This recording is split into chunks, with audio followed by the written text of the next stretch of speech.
Hai semuanya, kali ini aku akan lanjut series cerita Nabi, yang mana kali ini aku akan bahas Nabi Nuh alaihi salam. Bagaimana jika kamu berdakwah selama ratusan tahun, tapi hanya sedikit orang yang percaya? Ini adalah kisah Nabi Nuh luar biasa, kisah luar biasa dengan banjir bandar yang terkenal. Seorang Nabi yang sabarnya hampir tak terbayangkan. Kisah banjir besar yang menjadi pelajaran sepanjang zaman di semua peradaban.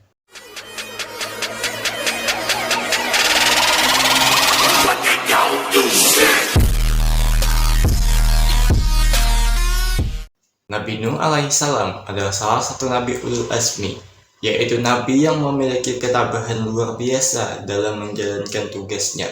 Beliau diutus kepada kaumnya yang telah menyimpang jauh dari ajaran Tauhid. Mereka menyembah berhala dan melupakan Allah. Allah Subhanahu wa Ta'ala mengisyaratkan kisah Nabi Nuh alaihissalam dalam beberapa surah Al-Quran, di antaranya surah Al-A'raf, Yunus, Hud, Al-Anbiya, Al-Mu'minun, Al-Syura, Al-Ankabut, Al-Syafat, dan Al-Qamar. Bahkan secara khusus Allah menamai sebuah surat dalam Al-Quran dengan nama Nuh. Nuh adalah putra Lamik bin Mata Salih bin Idris. Ia adalah nabi keempat sesudah Nabi Adam, Nabi Syed, lalu Nabi Idris. Nabi Nuh adalah seorang yang saleh, sabar, dan bijaksana. Ia juga termasuk orang yang banyak bersyukur. Setelah Nabi Idris meninggal dunia, perilaku masyarakat menyimpang. Begitu juga kaum Nuh yang ketika itu menyembah berhala. Kaum Nabi Nuh ini adalah kaum pertama di dunia yang melakukan kesyirikan dengan menyembah selain Allah, menyembah berhala. Mereka menyembah patung-patung yang dibuat oleh mereka sendiri. Kaum Nabi Nuh dikenal sebagai Bani Rasib. Mereka tinggal di wilayah Babel, Irak. Dahulunya mereka menyembah Allah Ta'ala. Mereka beribadah dan taat kepada Allah sesuai ajaran Nabi dahulu. Di antara mereka terdapat orang-orang yang saleh, rajin beribadah, berlaku adil dan bijaksana. Orang-orang Bani Rasib sangat menghormati dan memuliakan mereka. Di antara mereka terdapat 5 orang yang sangat terkenal, yaitu Hud, Suwa, Yakut, Ya'uq, dan Nasr. Suatu ketika 5 orang tersebut meninggal dunia.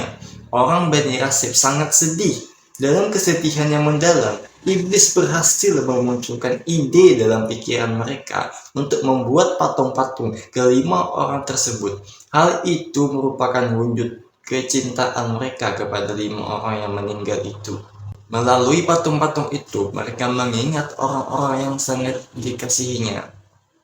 Kemudian patung-patung itu dimasukkan ke dalam rumah-rumah mereka. Mereka memuji, menghormatinya. Lama-kelamaan mereka juga mensucikan dan memuliakan patung-patung itu. Setelah beberapa generasi, kegiatan itu menjadi kegiatan ibadah. Mereka melupakan identitas patungnya. Akhirnya mereka melupakan Allah. Sejak saat itu mereka menjadi kaum kufur dan syirik. Inilah kaum yang pertama kali menyembah berhala. Setan telah menguasai mereka, menjadikan mereka lupa untuk mengingat Allah. Selain itu, kaum Nuh terkenal zalim dan sewenang-wenang. Kejayaan dan kekayaan membuat mereka sombong. Martabat dan harga diri diukur dari banyaknya harta. Karena itu, orang miskin dipandang rendah. Para budak diperlakukan seperti binatang. Melihat keadaan itu, Allah memerintahkan Nuh untuk mengajak mereka ke jalan yang benar. Nabi Nuh mulai berdakwah dengan penuh kelembutan. Ia mengajak kaumnya untuk kembali menyembah Allah semata. Dengan sabarnya, Nabi Nuh menyampaikan ajaran-ajaran Allah kepada masyarakat yang musyrik. Allah berfirman dalam Al-Quran, "Sesungguhnya kami telah mengutus Nabi kepada kaumnya dengan perintah, berilah kaummu peringatan sebelum datang kepadanya azab yang pedih." Quran Surah Nuh ayat 1. Nabi Nuh berkata kepada kaumnya, "Dan sesungguhnya aku memperingatkan kamu akan siksa Allah, dan aku menjelaskan kepadamu jalan keselamatan. Maka sembahlah Allah saja, dan jangan menyekutukannya dengan suatu apapun. Karena aku khawatir apabila kamu menyembah selain Dia, atau menyekutukannya dengan yang lain, Dia akan menyiksamu pada hari kiamat dengan siksaan yang sangat menyedihkan. Surah Hud ayat 25-26. Namun, apa yang terjadi? Dakwah Nabi Nuh tidak mendapat sambutan yang baik. Alih-alih menerima, kaumnya menolak, mengejek, menutup telinga mereka agar tidak mendengar dakwah Nabi Nuh. Dan sesungguhnya setiap kali aku menyuruh mereka kepada iman, agar engkau mengampuni mereka, mereka memasukkan jari ke telinganya, menutupkan bajunya ke mukanya, dan mereka tetap mengingkari dan menyombongkan diri dengan sangat. Nuh ayat 7. Mereka mencemooh dan menghina Nabi Nuh. Mereka juga meremehkan Nabi Nuh dan pengikutnya yang miskin. Maka berkatalah pemimpin-pemimpin yang kafir dari kaumnya, kami tidak melihat kamu melainkan sebagai seorang manusia seperti kami, dan kami tidak melihat orang-orang yang mengikuti kamu melainkan orang-orang yang hina dina di antara kami yang lekas percaya saja. Dan kami tidak melihat kamu memiliki sesuatu kelebihan apapun atas kami. Bahkan kami yakin bahwa kamu adalah orang-orang yang berdusta. Hud ayat 27. Nabi Nuh tetap sabar dan tidak pernah mengabaikan tugasnya sebagai rasul. Yang luar biasa, Nabi Nuh itu berdakwah bukan sehari, bukan setahun, tapi selama 950 tahun. Nabi Nuh ialah nabi yang paling lama berdakwah dibandingkan nabi-nabi yang lain. Beratus-ratus tahun lamanya ia menyuruh kaumnya untuk meninggalkan penyembahan berhala. Namun mereka tidak mengindahkannya. Hanya sedikit yang menjadi pengikut Nabi Nuh. Maka ia tinggal di antara mereka 1000 tahun, kurang 50 tahun. Al-Ankabut ayat 14. Bayangkan hampir 1 milenium berdakwah, tetapi hanya sedikit yang beriman. Bahkan menurut riwayat, jumlah Nabi Nuh tidak lebih dari 80 orang yang terdiri dari orang-orang miskin dan lemah. Bahkan lebih mirisnya, istrinya sendiri pun termasuk salah seorang dari yang tidak beriman. Pada ayat di Tahrim, Allah telah membuat istri Nuh dan istri Lut perumpamaan bagi orang-orang kafir. Keduanya berada di bawah pengawasan hamba yang saleh di antara hamba-hamba kami. Lalu kedua istri itu mengkhianati kedua suaminya. Maka kedua suaminya itu tidak dapat membantu mereka sedikit pun dari siksa Allah, dan dikatakan kepada keduanya, masuklah ke neraka bersama orang-orang yang masuk neraka. Quran Al-Tahrim ayat 10. Setelah sekian lama Nabi Nuh berdakwah, ia pun berlindung kepada Allah dan memohon pertolongannya. Ia berdoa kepada Allah, ya Tuhanku, sesungguhnya aku telah menyeru kaumku untuk beriman kepadamu. Aku juga mengajak mereka agar meninggalkan penyembahan berhala. Aku sangat berharap mereka mau beriman. Tidak aku lewatkan setiap kesempatan, melainkan ku ajak mereka siang dan malam. Ternyata harapanku sia-sia. Mereka malah makin membangkang dan durhaka. Setiap kali ku ajak mereka untuk menyembahmu, supaya engkau bisa memaafkan kesalahan-kesalahan mereka, mereka pun menutup telinganya dengan ujung jarinya. Mereka tidak suka mendengar ajakanku. Mereka sangat melebih-lebihkan dalam pembangkangan. Sampai-sampai mereka menutup wajahnya dengan baju, supaya tidak melihatku dan tidak mendengar dakwah yang aku berikan. Wahai Tuhanku, aku telah mengajak mereka untuk menyembahmu berulang-ulang dengan berbagai cara. Kadang-kadang aku mengajak mereka terang-terangan dalam kelompok-kelompok mereka. Kadang-kadang secara sendirian terhadap seseorang di antara mereka. Aku berkata kepada mereka, mintalah ampun kepada Tuhanmu, bertobatlah dari kekafiran dan kemaksiatan. Sesungguhnya Dia menerima taubat hamba-hambanya. Dia memaafkan kesalahan-kesalahan serta memberi ganjaran atas taubat dan istighfarmu. Maka Dia akan menurunkan hujan yang deras bagi kamu. Hujannya akan menyuburkan tanahmu sesudah kekeringan. Dia memberi rezeki kepadamu berupa harta benda untuk kamu nikmati, dan mengkaruniai anak-anak yang akan membantu kamu. Kebun-kebun yang lebat akan membuat hidupmu sejahtera, dan sungai-sungai akan menjamin pengairan bagi tanahmu. Al-Quran Surah Nuh ayat 5-12. Pembuatan kapal. Sudah tidak ada harapan bagi kaum Nuh akan beriman kecuali sedikit. Akhirnya Nabi Nuh berdoa agar Allah menimpakan azab kepada kaumnya. Allah pun mengabulkan doa Nabi Nuh. Sebelum membinasakan kaum kafir itu, Allah memerintahkan Nabi Nuh dan kaum muslim menyiapkan alat untuk penyelamatan diri. Allah menyuruh mereka untuk membuat kapal. Sebelumnya, Jibril menyampaikan perintah Allah agar Nabi Nuh menanam sebuah pohon yang bijinya dibawa oleh Jibril dari surga. Biji pohon tersebut akan tumbuh menjadi pohon raksasa yang belum pernah ada sebelumnya. Kemudian Nabi Nuh menanam biji pohon tersebut. Bertahun-tahun kemudian, pohon itu pun tumbuh menjadi tinggi dan besar.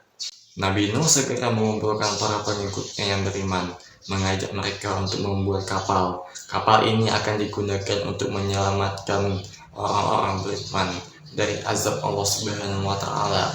Para pengikutnya bertanya, bagaimana cara membuat kapal? Bentuknya saja kami belum pernah tahu. Nabi Nuh berkata, tenanglah, Allah akan memberikan petunjuknya kepada orang-orang yang beriman. Setelah itu Nabi Nuh mulai membuat kapal. Nabi Nuh adalah orang yang pertama membuat kapal. Mula-mula mereka menebang pohon raksasa yang telah ditanam bertahun-tahun tersebut. Kemudian mereka membuat bilah-bilah papan untuk dinding dan lantai kapal. Dan buatlah kapal itu dengan pengawasan dan petunjuk wahyu kami. Hud ayat 37. Nabi Nuh dan pengikutnya segera menjalankan perintah Allah itu. Mereka mulai membuat kapal bahtera, namun pembuatan kapal diejek oleh orang kafir. Mereka bertanya, apakah kamu sudah gila membuat kapal di tempat yang tidak ada lautan? Namun Nabi Nuh tetap teguh. Ia tahu bahwa ini adalah perintah dari Allah. Untuk menghadapi ejekan orang-orang kafir itu, Nabi Nuh berkata, jika kamu mengejek kami, maka sesungguhnya kami pun mengejekmu, sebagaimana kamu sekalian mengejek kami kelak. Kamu akan mengetahui siapa yang akan ditimpa oleh azab yang menghinakannya, dan yang akan ditimpa azab yang kekal. Ayat Surah Hud ayat 38-39. Proses pembuatan kapal bahtera ini tidak sebentar, teman-teman. Bukan beberapa hari, minggu, bulan, atau tahun, tetapi 40 tahun. Itu lama sekali, teman-teman. Mereka harus kerja keras dan bersabar membangun kapal tersebut sambil diejek oleh musuh mereka. Akhirnya datanglah hari yang dijanjikan. Nabi Nuh dan pengikutnya, kaum muslim, akhirnya selesai membuat kapal bahtera yang sangat besar. Selanjutnya Allah memerintahkan Nabi Nuh untuk mengumpulkan sepasang dari setiap jenis hewan yang hidup di dunia. Lalu hewan-hewan itu dimasukkan ke dalam kapal. Hal ini supaya mereka bisa berkembang biak lagi. Sebab nanti setelah bencana besar melanda, makhluk hidup di bumi akan musnah, kecuali yang ikut ke kapal Nabi Nuh. Sebelum bencana tiba, Allah memberi pertanda isyarat kepada Nabi Nuh. Pertanda yang Allah berikan kepada Nabi Nuh alaihissalam adalah munculnya air dari tanur, yaitu tungku atau dapur. Sesuatu yang sangat tidak biasa, karena seharusnya tungku itu kan adalah tempat api, bukan air. Hal ini disebutkan langsung dalam Al-Quran. Hingga apabila perintah kami datang dan tanur dapur tungku telah memancarkan air, kami berfirman, muatkanlah ke dalam kapal itu masing-masing hewan sepasang. Hud ayat 40. Setelah itu, Nabi Nuh menyuruh semua pengikutnya naik ke kapal. Nabi Nuh berkata kepada orang-orang yang beriman, naiklah ke kapal dengan menyebut nama Allah Ta'ala di waktu berlayar dan berlabuh. Bahtera ini memiliki 3 tingkat. Tingkat 1 itu untuk para binatang, tingkat 2 untuk Nabi dan pengikutnya, dan tingkat 3 untuk para burung. Setelah semuanya siap di dalam kapal, Allah menurunkan hujan dari langit. Allah menyuruh bumi untuk memancarkan air dari segenap penjuru.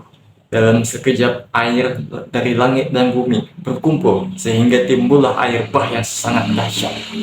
Itulah bencana yang ditakdirkan Allah dengan doa nabinya untuk membinasakan orang-orang kafir. Sementara itu, kapal berlayar dengan perlindungan Allah dan pemeliharaannya.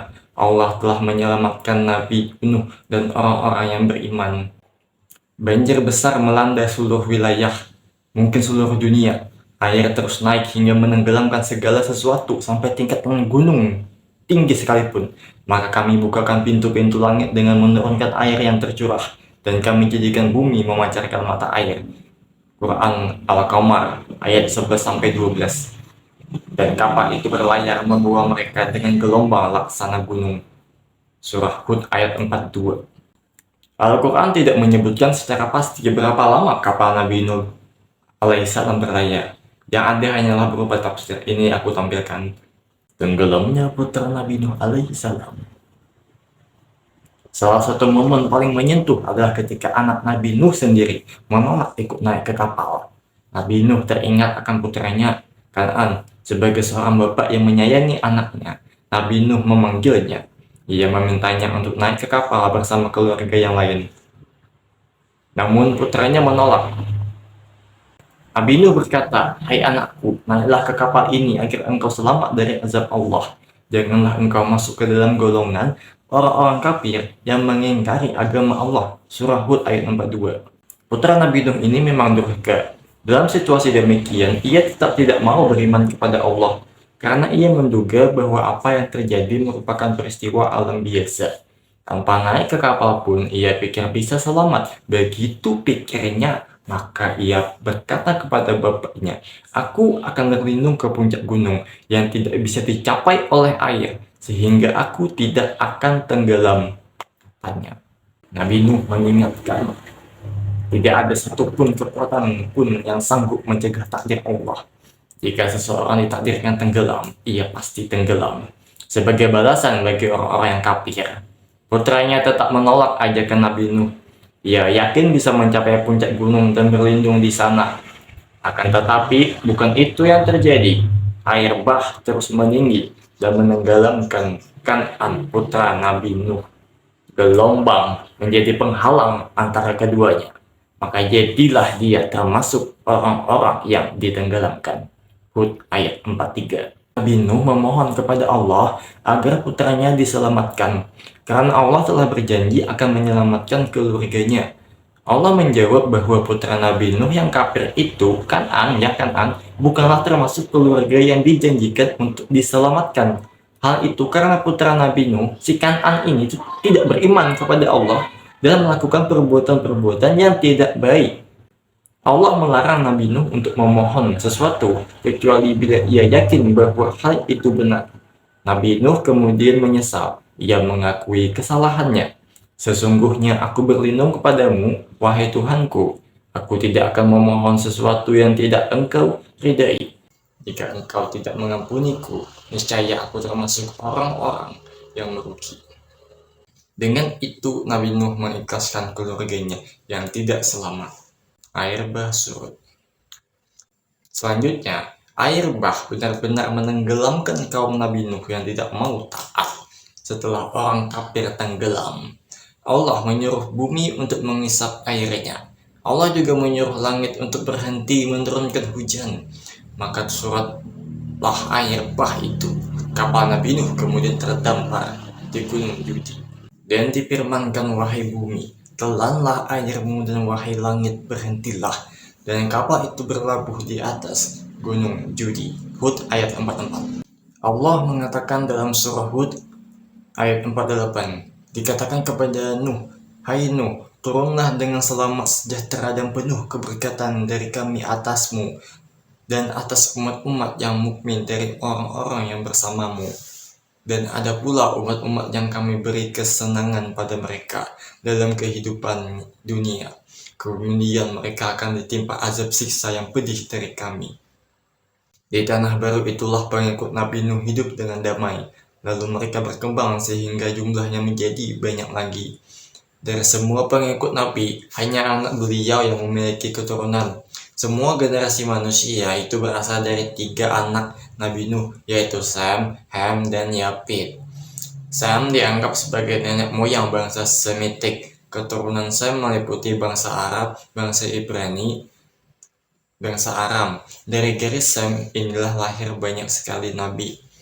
Kalau Ham adalah leluhur bangsa-bangsa wilayah Afrika dan sekitarnya, keturunan Ham meliputi bangsa Mesir kuno, bangsa Ethiopia, Habasyah, beberapa bangsa Afrika lainnya. Sedangkan Yafet, leluhur bangsa utara dan barat, dianggap sebagai leluhur bangsa-bangsa yang menyebar ke wilayah utara dan barat. Keturunan Yafet meliputi bangsa Eropa, bangsa Asia, bangsa Turki, dan sekitarnya. Dan kami jadikan keturunannya itulah orang-orang yang melanjutkan kehidupan. As-Saffat ayat 77.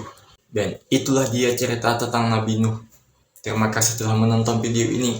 Jika kamu suka, silahkan like dan subscribe. Sampai jumpa di video selanjutnya. Dah, bye.